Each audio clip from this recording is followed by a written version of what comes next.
Hello everyone, myself Dr. Kshitij, and today I am going to explain pin diagram of 8085. This is a very popular microprocessor and it also serves as basic microprocessor which everyone learns for understanding more complex processors. Now many of my students ask this question, why to study 8085 in the era of advanced microprocessors like multi-core processors. Why at all we should bother to study a 8-bit microprocessor? Just like when we learn driving a vehicle or a scooty or a car, we start from a one of the simple basic car or scooty, and then we can adopt to any car or advanced car or scooty which we want to drive, and we are able to drive it. Similarly, another example is like we have to learn alphabets before learning to make complete words or sentences. Similar way, 8085 it still serves as a basic processor to learn the concepts of microprocessor. So let's start with a brief introduction and then we'll move toward the pin diagram of 8085. Introduction to 8085. 8085 is an 8-bit general purpose microprocessor having 40 pins and works on plus 5 volt single power supply. This is the typical IC of microprocessor. It was introduced in 1977, and as I have told you, it's a 8-bit microprocessor, and its actual name is 8085A. It is single NMOS device. That means the IC is made up of NMOS transistor technology. It contains approximately 6200 NMOS transistors, and it is a dual inline package. As you can see in the diagram, the package style is you can see here. Package style is dual inline package. That means on both the side of the ICs, this side which is not visible and this side, there will be 20 pins in each side. So this is the basic view of 8085. Now we move to next slide. It has three advanced versions: 8085AH, 8085AH2 and 8085AH1. These advanced versions are designed using HMOS technology. The advanced version consumes 20% less power supply, and the clock frequencies of 8085 are, for 8085A it was 3 megahertz, for 8085AH it was 3 megahertz, for AH2 it was 5 megahertz, and for AH1 it was 6 megahertz. Now this is the pin diagram of 8085, and we can group the signals. To study the pin diagram, we can group the signals as shown in the figure as the address bus is shown here and here, data bus which is multiplex with the address bus, control signals which are timing and control signals which are shown or grouped here, power supply, that is VCC, and interrupt signals, trap, RST. These are the interrupt signals. We'll see them in detail later. Serial input output signals. These are serial input output signals. DMA request signals. Here DMA request signals are shown, and the reset signal which is shown here. We'll see these signals and groupings in detail. So now let's start with the pin number. First pins X1 and X2, which are used to connect the crystal. These shown here, these pins X1 and X2 are also called crystal input pins. 8085 can generate clock signals internally, and to generate clock signals internally, this 8085 requires external inputs from X1 and X2. That means we have to connect external crystal at these X1 and X2 pins for generating the clock signal internal. Now next is reset in bar and reset out bar. Now I want to point out one thing here. Wherever we see this bar, that means that signal is active low. We can see here a bar over reset in. That means this is active low signal, and a signal without bar means that it is a active high signal. So it is used to reset in is used to reset the microprocessor, and It is a, as I have already told you, it is an active low signal because we can clearly see a bar over it. So this is an active low signal input reset signal used to clear program counter, that is it will make the program counter 000h and makes address, data and control lines tri-stated.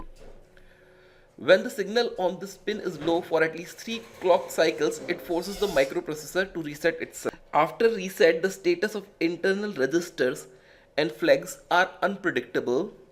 The CPU is held in the reset condition as long as reset in bar is applied. After the microprocessor starts executing instructions from 000h onwards. Now next signal is reset out. This is an active high output signal used to indicate that the microprocessor is reset. This signal is used as system reset to reset other devices connected in the system. By whenever we reset the system, resetting the microprocessor means clearing the program counter and instruction register, disabling all interrupts except the trap, that is a high priority non-maskable interrupt, disabling the serial output data pins. All the buses like data, address and control bus are tri-stated, and whenever we give reset in, it will give a high output at reset out pin to reset all the peripherals as attached with the microprocessor. It is also used to reset the peripheral devices and other ICs on the circuit, as I have told you.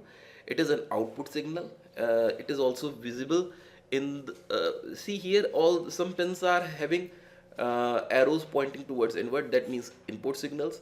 Some pins are having arrows pointing outward, those are output signals, and some are having arrows pointing both the direction, that means these are bidirectional signals, that means they can act as input or they can act as output also. And the thin lines means these are the signal lines, and the thick lines means, or the double lines means these are the buses, or that means they are the collection of the lines. So the output on the pin goes high whenever reset in is given low signal. The output remains high as long as reset in is kept low. Now we come to SID and SOD pins. These SID and SOD pins are the serial used for serial communication. This is an active high. Let's discuss first SID. This is an active high serial input port pin used to accept serial 1-bit data under software control. When a RIM instruction, that is RAM instruction, is executed, the SID pin data is loaded in bit D7 of the accumulator. It takes 1 bit input from the serial port of the 8085, stores the bit at the 8th position, that is MSB or most significant bit of the accumulator, and the read interrupt mask instruction is used to transfer. Next is serial output data. This is an active high serial output port pin, and it is used to transfer serial 1-bit data under software control. It takes 1 bit from accumulator to the serial port of 8085 and takes the bit from the 8th position, that is MSB of the accumulator. And just like the RIM instruction is used for SID, SIM instruction or set interrupt mask instruction is used to transfer the bit using this SOD. When a SIM instruction is executed, the SOD pin is set or reset depending upon the D7 bit of D7 and D6 bits of the accumulator. Now interrupt pins. Students are many times puzzled related to the what is interrupt, and they are not clear with the interrupt. Interrupt is just a signal which stops or temporarily suspends the normal execution of the microprocessor. Whenever microprocessor receives interrupt signal, it discontinues whatever it was executing. Suppose I am teaching the class and one of the student has some query and he raises his hand. Then he has interrupted the normal delivery of the lecture and he has some questions. So I will discontinue whatever I was executing or whatever I was delivering. I will process his request, that means I will answer his query, and then I will resume my delivery of the lecture from the place where I was delivering my lecture. So similar way, whenever interrupt signal occurs to the microprocessor discontinues whatever it was executing. It services the interrupt, and after servicing the interrupt, it returns back to its normal execution. Interrupt signals are generated by external peripheral devices whenever they require service. After execution of the new program, that is interrupt service routine, microprocessor goes back to the previous program. So sequence of steps whenever there is an interrupt. Let's see what are the sequence. Microprocessor completes execution of the current instruction of the program, and then the program counter contents are stored or pushed in the stack. Program is counter is loaded with the address of the interrupt service routine, or the routine or the program to which the interrupt has requested. And after executing the interrupt service routine or the new program, the microprocessor returns back to the previous program. For this, it pops back the value of the program counter from the top of the stack. Now there are two types of interrupts, that is hardware interrupt and software interrupts. Let's see first 5 hardware interrupts in the 8085. First one is trap, RST 7.5, 6.5, 5.5 and INTR. Classification of interrupts. Interrupts can be classified as maskable and non-maskable. That is, maskable interrupts are those which can be disabled, and non-maskable are which cannot be disabled. Vectored and non-vectored, which has fixed address, are known as vectored, and which do not have fixed address are known as non-vectored. Edge triggered and level triggered. Here we can see these are the edge trigger, means that the clock will be this flip-flop will be triggered on the positive or the rising edge of this clock pulse. Here in this, it will be triggered on the negative edge or falling edge of the clock pulse. This is the level triggered, and it will be high level triggered, means that it will be triggered on the high level of the clock pulse. There is one more type, low level triggered or low clock level, which will be triggered on the lower level of the clock pulse. So these are the levels and these are the edges. Edges can be rising or falling, levels can be high or low. And priority based interrupts. Different interrupts have different priorities, and on the basis of priorities, the priority is resolved. Suppose simultaneous 2 interrupts request services, so the interrupt with the higher priority will be serviced first. Maskable interrupts. As I have told you, maskable interrupts are those interrupts which can be enabled or disabled. Enabling and disabling is done by the software instructions. List of maskable interrupts is RST 7.5, 6.5, RST 5.5 and INTR. Non-maskable interrupts are those which are always in enabled mode and are called non-maskable interrupts. These can never be disabled by any software instruction. For example, trap is a non-maskable interrupt in case of 8085. Vectored interrupts, the interrupt which have fixed memory location for transfer of control from normal execution. For example, whenever an instruction will, that particular interrupt will occur, so there is a fixed location or there is a fixed address that will be loaded into the program counter for servicing its routine. Each vectored interrupt points to the particular location in the memory. List of vector interrupts are RST 7.5, 6.5, 5.5 and trap. And this is the address to which program control goes. RST 7.5 here, this shows the vectored address. 7.5 is multiplied by 0008H. Similarly, 6.5 is multiplied by the 008H and we get this address. 5.5 by 008H and we get this address. So absolute address is calculated by multiplying the RST value, that is 7.5, 6.5 or 5.5 with 008H. And the trap, although it is not written here 4.5, but it is considered to be 4.5. So address can be calculated by multiplying 4.5 with 008H. Now non-vectored interrupts, the interrupts which do not have fixed memory location for transfer of control from normal execution, or their interrupt service routine does not have a fixed location in the memory, are known as non-vector interrupts. The address of the memory location is sent along with the interrupt either through some hardware coding or some other way. INTR is a non-vectored interrupt. Now edge triggered interrupts. The interrupts which are triggered at leading or trailing edges are called edge triggered interrupts. RST 7.5 is an edge triggered interrupt. It is triggered during the leading or rising, that is positive edge. Level trigger interrupts are which in which the triggering is done at high or low levels and are called level trigger interrupts, like RST 6.5, RST 5.5, INTR. Trap is edge and level triggered interrupt. So priority based interrupts, whenever exists a simultaneous request at two or more pins, then the pin with higher priority is selected by the microprocessor. Priority is considered only when there are simultaneous requests. The priority of interrupts are as follows. Trap has the highest priority, then comes RST 7.5, 6.5, RST 5.5, and INTR has the lowest priority. So suppose if trap and RST 7.5 occur simultaneously, then microprocessor will first execute trap. Now let's come to trap. It is a non-maskable interrupt. Trap,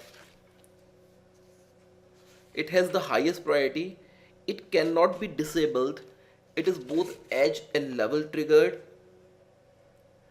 It means trap signal must go from low to high and must remain high for a certain period of time. Trap is usually used for power failure and emergency shutoff. This is an active high, level and edge triggered, non-maskable, highest priority interrupt. When trap line is active, microprocessor inserts internal restart automatically at address 0024. The net effect of trap is it transfers program control at address 0024. That is microprocessor will execute the routine that is written at 0024H location. RST 7.5, it is a maskable interrupt. It has the second highest priority, as we have seen in the table previously shown. It is positive edge triggered. The internal flip-flop of microprocessor is triggered by the rising edge. The flip-flop remains high until it is cleared by reset in. These are active high edge or triggered interrupts. Now 6.5, it is a maskable interrupt. It has the third highest priority. It is level triggered only, shown here. The pin has to be held high for a specific period of time. RST 6.5 can be enabled by AI instruction. It can be disabled by DI instruction. That is, these are the maskable. And now RST 5.5, it is a maskable interrupt again. It has the fourth highest priority. It is also level triggered. The pin has to be held high for a specific period of time, like earlier 6.5. This interrupt is very similar to RST 6.5. INTR is a maskable interrupt. It has the lowest priority. It is also level triggered. It is a general purpose interrupt. By general purpose, we mean that it can be used to vector microprocessor to any specific subroutine having any address. Now INT bar, it stands for interrupt acknowledge, and it is an outgoing signal. So whenever a peripheral device or some certain peripheral request interrupt or interrupt pin and its interrupt is accepted, then microprocessor gives a outgoing signal, that is active low signal, on INTA bar pin. Low output on this pin indicates that microprocessor has acknowledged the interrupt request. Address bus and data bus, or address pins and data pins. The address bus is used to send address to memory or input output device. It selects one of the many locations in the memory. Its size is 16-bit. Data bus is used to transfer data between microprocessor and memory, and the size of bus is 8-bit. Now ADs 0 to 87, these are the bidirectional multiplex pins. These pins serves the dual purpose of transmitting lower order address and data byte. During the first clock cycle, this pin acts as lower half of address. In remaining clock cycle, these pins act as data bus. The separation of lower order address and data is done by address latch enable or ALE pin. These are input output tri-state signals having two set of signals. They are address and data. The lower order 8 bits of 16-bit address is multiplexed, or we can say time shared, with data bus. In operation cycle, during earlier part it is used as lower address, and in later part it is used as data bus.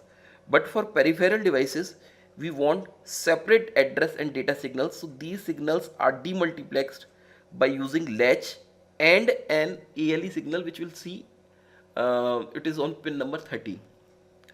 These lines are tri-stated by 8085 for conditions same as A to A15. The multiplex bus has advantages as well as disadvantages. The advantage is the address and data lines are shared, so less number of pins are required. It is also compatible to the predecessors like 8080, but the disadvantage is it requires separation of address and data lines, that is demultiplexing D0 D7 and A0 A7 using ALE and a separate latch. When we compare multiplex address data bus with complete parallel address data bus, the latter will require less time to read write data. This less time requires will increase the speed of the operation. AA to A15 unidirectional address bus. These are output tri-state signals used as higher order 8 bits of 16-bit address. These signals are unidirectional, meaning that the address is given by 8085 to select a memory or an IO device.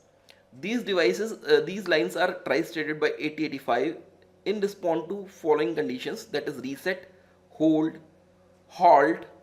Um, the address through the higher order address bus, the address is sent from microprocessor to memory or IO by these buses, and these 8 pins are switched to high impedance state or are tri-stated during hold or reset mode. Now comes the ALE.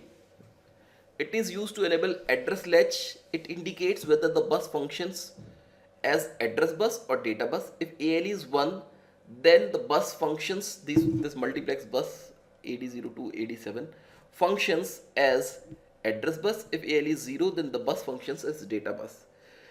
This is an output status signal, and it is used to give information about the address bus, as I have told you. When a pulse occurs on ALE, it indicates that the content of AD0 to AD7 are address, and when ALE is low, it indicates that the contents are data. It is a positive going pulse of half clock pulse width generated when a new operation or cycle is started by a microprocessor. This means that during starting of T1 clock pulse of each operation of cycle, ALE will be high. It is basically used to demultiplex address and data, that is separate A0 to A7 and D0 to D7. And to achieve this demultiplexing function, latch is connected to AD0 to 7, and this latch is in turn controlled by the ALE signal.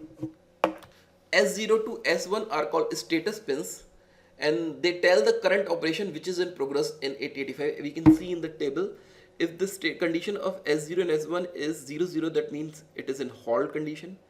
01 means it is writing something. 10 means it is reading, and 10 means it is reading, that is S0 is 1 and S1 is 0 means reading, and 11 means opcode fetch.